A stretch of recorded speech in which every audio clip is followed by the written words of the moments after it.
হরে কৃষ্ণ, রাধে রাধে। মৌমিতা পরিবারে আপনাদেরকে জানাই অনেক অনেক শুভেচ্ছা ও অভিনন্দন।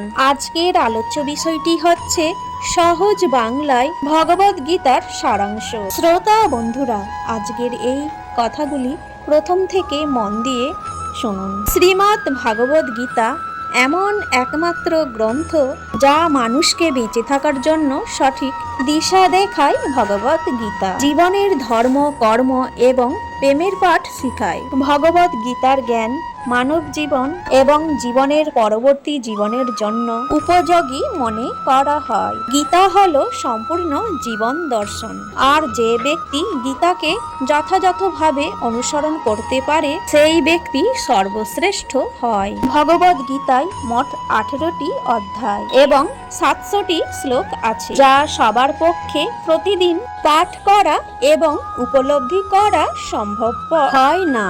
সেই জন্য আজকের অত্যন্ত গুরুত্বপূর্ণ এই ভিডিওতে আমরা ভগবদ গীতার কয়েকটি উপলব্ধি নিয়ে কথা বলবো, যেটা জানার পর আপনি শ্রীমদ্ ভগবদ গীতার প্রকৃত অর্থ উপলব্ধি করতে পারবেন। তাই আপনি প্রতিদিন এই ভিডিওটি রাতে ঘুমানোর আগে বা সকালে ঘুম থেকে ওঠার পর শুনবেন।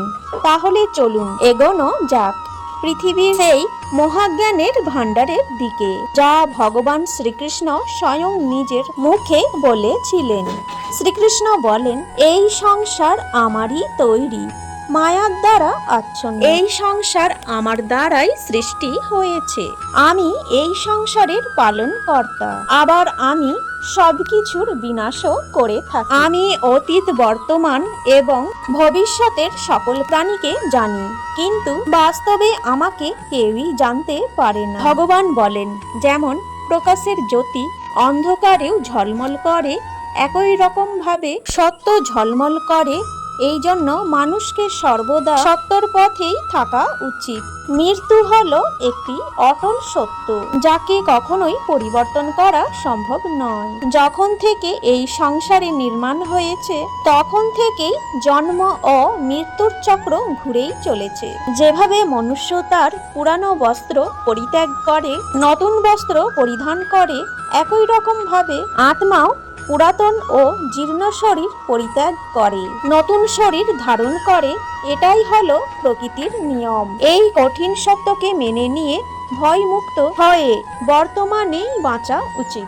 আপনি যদি কোনো কাজে সাফল্য চান, তবে কর্মে মনোযোগ দিন, তবেই আপনি বিভ্রান্তি ছাড়া কর্ম করতে সক্ষম হবেন। গীতায় বলা হয়েছে, ফল কামনা করে কর্ম করলে কর্মের দিকে কম আর ফলের দিকেই বেশি মনোযোগ থাকে। যতক্ষণ না তুমি নিজের কাছে হেরে যাচ্ছ, ততক্ষণ এই পৃথিবীর কেউ তোমাকে হারাতে পারবে না।